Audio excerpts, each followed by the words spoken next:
Welcome back. You're watching To The Point. In 45 days, 4 churches in a convent have been attacked in Delhi. What's worse, there are also reports that prayers and services have been frequently disrupted. Now, all of this is happening against a heightened background of conversions targeting Christians in particular. And then, of course, there was the redesignation of Christmas as Good Governance Day, which many saw as an attempt to diminish Christmas. So how does the Catholic Church respond to what's happening? That's the key issue I shall put to the Archbishop of Delhi, Anil Kuto. Archbishop Kuto, 4 churches in a convent attacked in the last 45 days alone. You've said that these attacks are orchestrated. Who do you suspect is orchestrating them? Archbishop Kuto, can you hear me? Yes, I can hear you, yeah. You've said that you believe these 4 attacks on churches and on a convent in the last 45 days are orchestrated. Who do you suspect is orchestrating them? Well, I am not able to say who is orchestrating them, but the fact is that these 4 incidents have taken place one after the other, and there seems to be a pattern in which they have taken place. But I'm not able to say straight off who could be behind it and who could be orchestrating these incidents, which are serious because they are attacks on our worship places in Delhi and prominent worship places in Delhi, prominent churches in Delhi. But you do firmly believe that the Christian church is being deliberately targeted and that this is being done by an organized group targeting you. Do you believe both of that? It kind of gives me the cause to believe this, because the attacks are on Christians, the Christian churches at the moment, and the way these attacks have taken place from the 1st of December on, when the church in Dilshad Garden, our St. Sebastian Church, was burnt. And after that, the series of incidents, one after the other. The church in Jasola, Okla, also was stoned. And then on the 3rd of this month, our crib at the church in Rohini was also burnt. And then now, yesterday, the incident at Vikaspuri, Our Lady of Grace's Church. So all this makes me feel that there may be a plan. I don't know who is behind it, who has contrived the plan, who could be behind it. Very, very difficult for us to say, but it looks to be an organized group, definitely. Now, it seems there's something else that's happening that perhaps hasn't got much attention in the press so far. Father Dominic has told the Hindustan Times that prayers and services are being disrupted almost every day. In fact, the Hindustan Times says that in the last 1 month, such prayers and services have been disrupted at least 12 times. What sort of disruption are we talking about? What Father Dominic mentioned, certainly he has better information about it.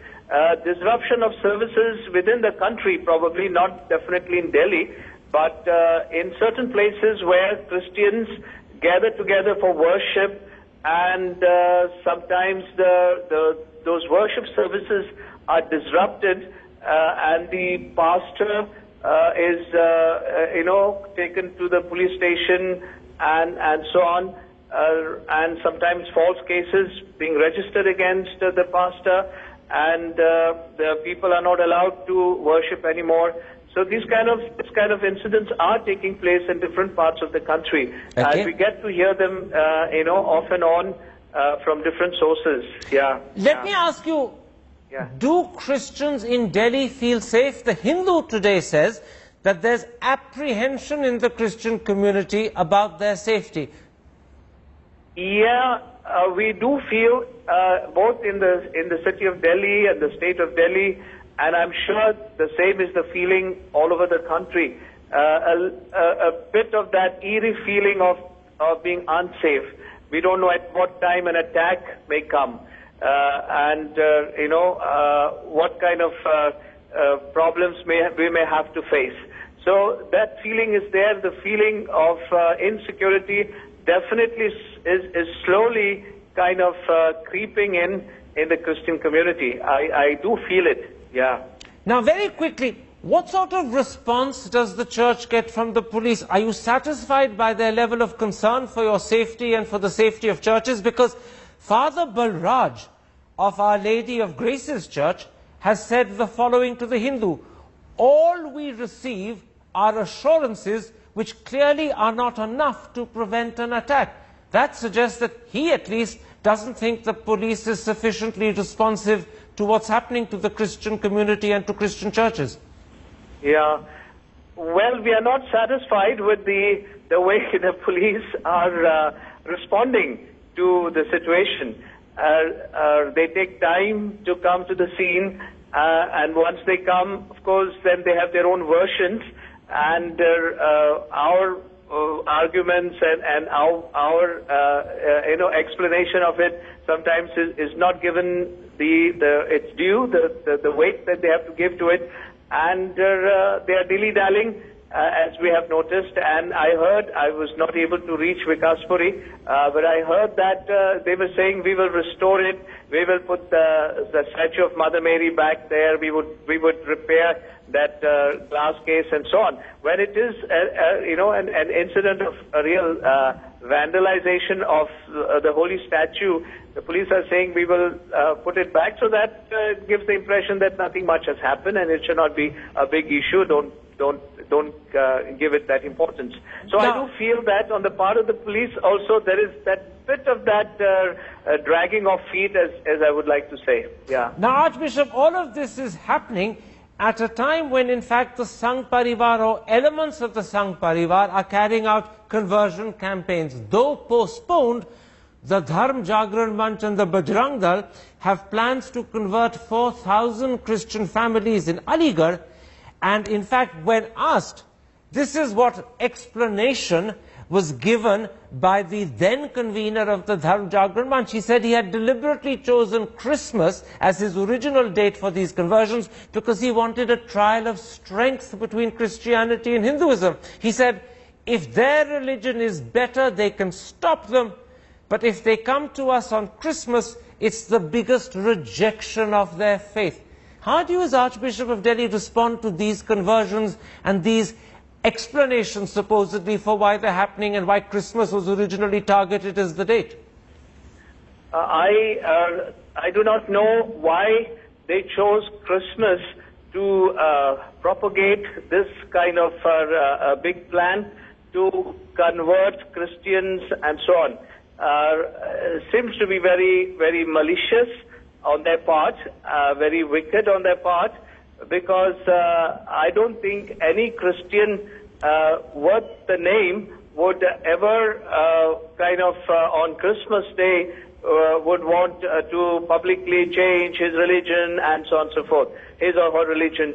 So I thought this is only a propaganda to create this kind of a fear psychosis in the country and to bring about a kind of a rivalry between Christians and Hindus and so on, okay, and create this divide, which has never been there. So I felt that the intention is very, very, very malicious and precisely to make Christmas Day as the day of that big match between Hindus and Christians. There's never such kind of a rivalry. Never is there such kind of a competition, and there is no question of superiority and inferiority among religions, and we have lived in absolute harmony here all the time, respecting each other, loving each other, and to bring about this idea and to inject this and to make it so public in the media, I felt that, this has some other motives, ulterior motives. What about something else? The RSS Sangh Chalak has publicly said that, in fact, in previous decades, maybe in earlier centuries, the church was guilty of a mass mission to convert Hindus. He actually used the word loot. He says this was some form of loot. How do you respond to those comments from the RSS Sangh Chalak? I felt the RSS Sangh Chalak is completely off the point and is deliberately using this kind of language, so demeaning language to hurt. I would say this kind of language should never be used when you're talking about religion, because religion is not simply a matter of conversion. It's a matter of your religious experience. It's a matter of communion with God. It's a matter of entering into the mystery of salvation. Okay. And to say that it is a loot and so on, I felt speaks for the man and what is going on in his mind and in his heart.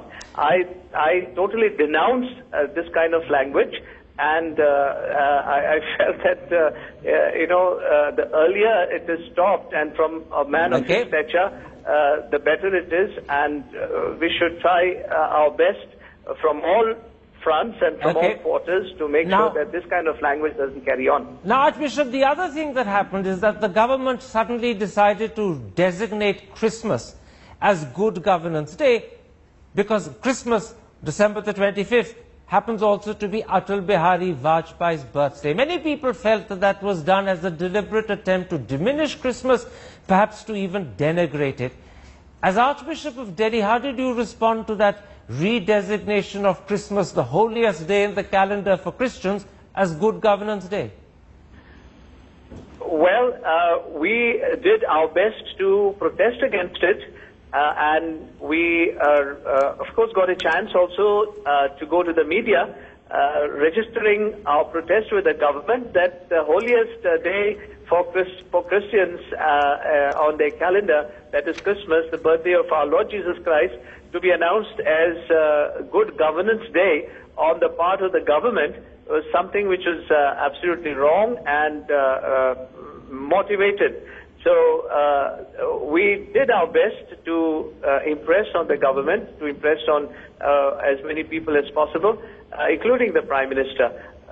Well, I felt that it clearly shows an agenda that particular day, which always used to be a holiday, where people were given their chance to spend their time in the church, to worship, and all citizens of the country would celebrate it. They also would have the chance to visit the churches and to spend time at home with the family and so on. Was announced as a Good Governance Day, was not at all right on the part of the government. Clearly shows an agenda, clearly shows a motive. Can I interrupt? You say it clearly shows an agenda, it clearly shows a motive. What sort of agenda or motive do you suspect? Give me a short, sharp answer. I suspect the motive is to sideline, to marginalize the minorities, and in this particular case, the Christians. And to show that their feast doesn't matter to us. It is not of any importance because they are a minority. And you're saying that, and the ideology. Yes. You're suggesting that this motive, this agenda to marginalize the minorities is a motive and agenda from the government? Well, the government it's the government that announced the Good Governance Day, and so the entire agenda is of the government, and starting from the Prime Minister himself. So that's it. It's very clear that it is their agenda, and they are imposing it on the whole country. You said starting from the Prime Minister himself. So you believe that Mr. Modi is, in a sense, behind this entirely? Well, it's not, of course it is, without the Prime Minister's approval, it cannot happen. So, definitely, there is, that if not direct, at least tacit approval is there on the part of the Prime Minister to allow Christmas to be celebrated as a Good Governance Day, and the real and the full meaning of Christmas to be eclipsed. Yeah. Now, yesterday in the press release you issued regarding the 4 churches and a convent that have been attacked in the last 45 days, you said you were saddened by the fact that the Prime Minister was silent. You said you expressed concern at his silence. In fact, the truth is, even earlier in December, when conversions were happening or being threatened, the Prime Minister was completely silent. How distressed are you and how worried are you by the Prime Minister's silence on these issues? Well, I would not want that the Prime Minister should make statements for every incident that takes place. But what I would certainly would want to say, and this is a concern, is what is happening in the country, the whole climate at this moment in the whole country, because we have been hearing of this kind of incidents where Christians were targeted right from the beginning itself of this new government taking over.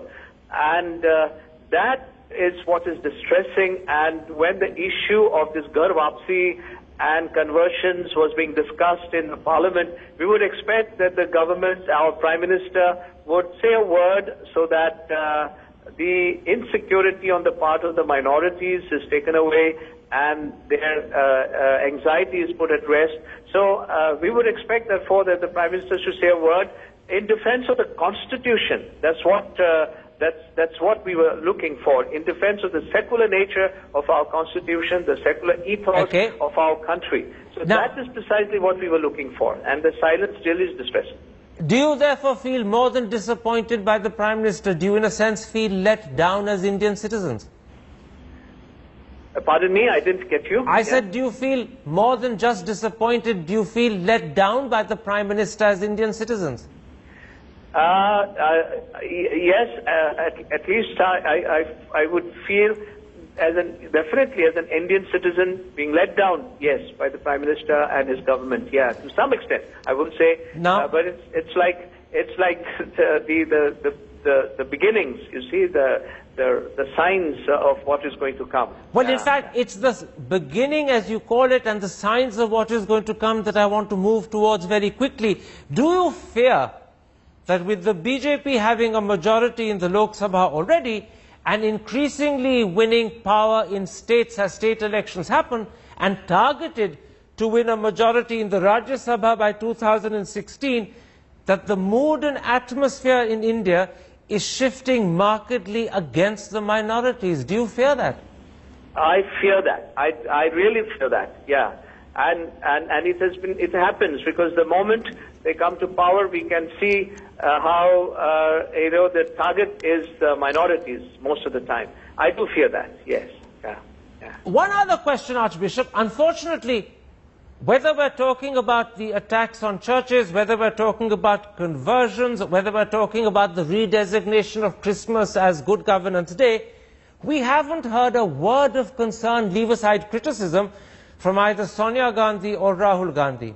And although individual Congress spokesmen have joined television discussions, officially the Congress party at its regular daily press conference has not said a word about these issues either.